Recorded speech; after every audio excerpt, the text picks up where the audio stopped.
Stop.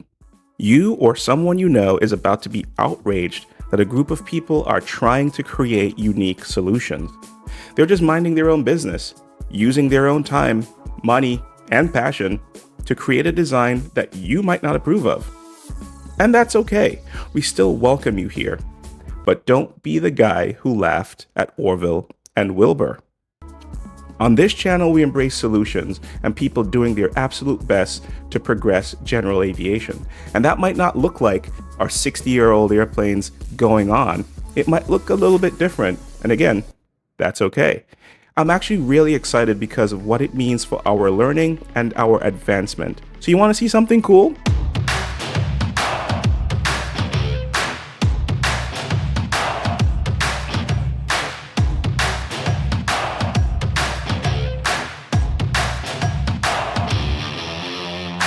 Whoa. Let's slow this down and make some statements. Yes, the availability of 100 low lead is at risk, but that's an outdated trope. There are actually companies out there who are thinking beyond 100 low lead or 100 unleaded or any other variant otherwise known as dinosaur juice. Deep breath, keyboard warriors. This part's for you. Let me know when you create and start flying your solution to the problems that we are facing and the opportunities that we have in general aviation.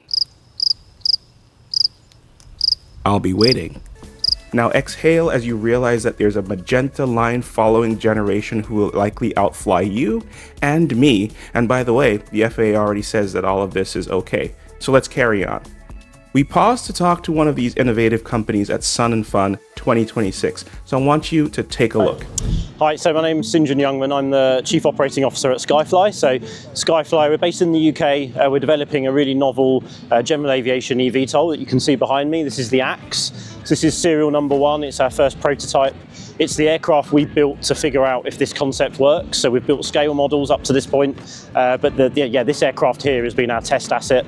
We've been flying it in the UK last year, and we brought it over to the US to continue the flight testing, taking advantage of sort of year-round weather, using Elliot Seguin, our US test pilot, working through the test program, getting as much learning as we can, and then back in the UK, we're taking this concept and turning it into our production aircraft. So we have over 50 sort of customers already waiting for aircraft. They've put some faith into us, put some deposits down, which is really exciting, and we're looking to sort of develop this aircraft and bring it to market for them. The concept is a little bit unusual, so it's a canard, so fundamentally it flies a little bit different, but there are lots of canards out there like the Longies. So the front wing is effectively doing the pitch of the aircraft, so we have the elevator on the front, and then on the rear we have the ailerons. We have a mechanical flight control system, so a little bit different to some other eVTOLs. When we're cruising, effectively we're really similar to a conventional aeroplane, so that gives us some really big safety advantages. So if ever there was a propulsion failure, you have that sort of reliability and dependability of mechanical flight controls. In the hover, obviously when you're hovering a quadcopter like this, no human could ever move the controls quickly enough, so we need to use the digitization and the flight controller to help us. So we have a triple redundant flight controller on board that really balances the aircraft, keeps everything under control in that hover phase, and then we effectively go from a hover where the aircraft is sat on its tail, and then we pitch the aircraft forwards and accelerate into the cruise. So you'll notice again a little bit unique, our propulsors are set at 45 degrees. Now a lot of other eVTOLs will try and move these around, but actually for a really light, simple GA aircraft like this, it makes a lot of sense to keep them fixed. So we keep them fixed and we pivot the aircraft, so it makes much more sense to do that. So we pitch the aircraft back to get us into our vertical mode, and then we pitch forwards to go into our forward flight mode. And then the fact that they're set at 45 degrees, it gives you a bit of trade-off, but actually we can still achieve a really good range. We're targeting 100 miles, 100 nautical miles at 100 miles an hour for our initial product, and that's sort of leveraging the best of today's battery technology. Over the next few years, obviously our batteries will get better and we'll be able to introduce upgrades for customers, but we're pretty happy with that sort of initial 100 miles of range. It's a great aircraft for sort of local sightseeing. You can fly it like a light helicopter, you can get in and out of fields and strips that you otherwise wouldn't be able to. So yeah, our customers are really excited about that. It's a two-seat, side-by-side seating aircraft, so it's a really social thing to fly. If you want to fly with friends, your partner, family.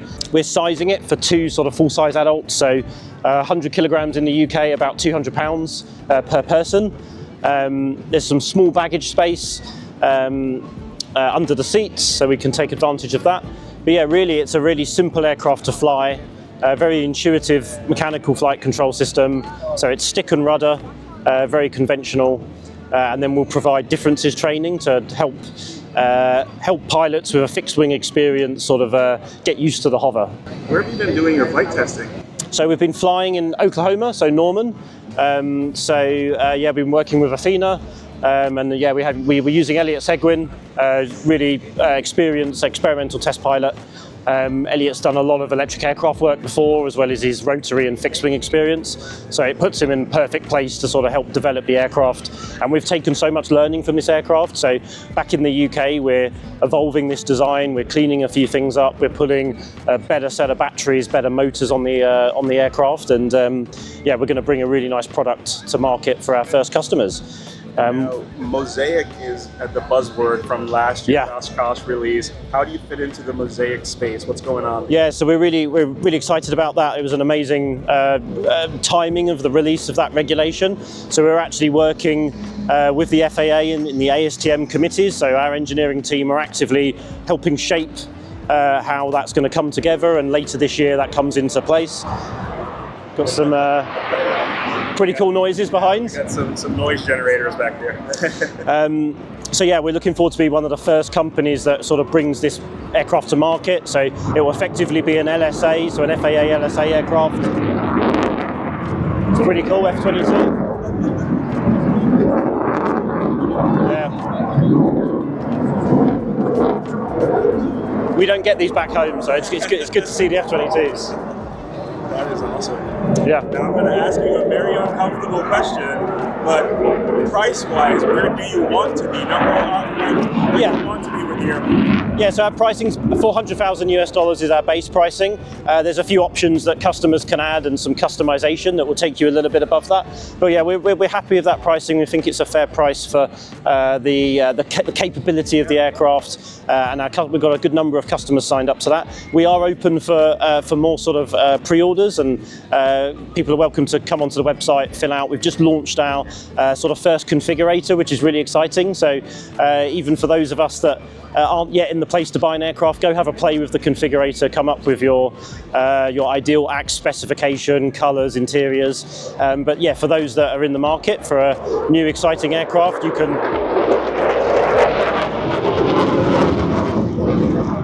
just wait for him to go. Yeah, if you're in the market for something new and interesting in this space, yeah, feel free to configure your aircraft, send us an email or put a deposit down, and we'll work with you over the next sort of year or so as we go from our sort of prototype aircraft into production. So yeah, that's what we're working on at the moment. Thank you so much for your time. Very nice. I don't mean to pick on the keyboard warriors, I really don't, but we've got work that we need to do and they're a distraction. Okay, let's get back to it. Remember to tell your kids that they're doing a great job and that you're proud of them. That's all I ask of you. If you want more information about Skyfly, then their website is skyfly.aero. It will be in the description. And again, thanks for tuning in. It really means a lot to me. We'll see you later.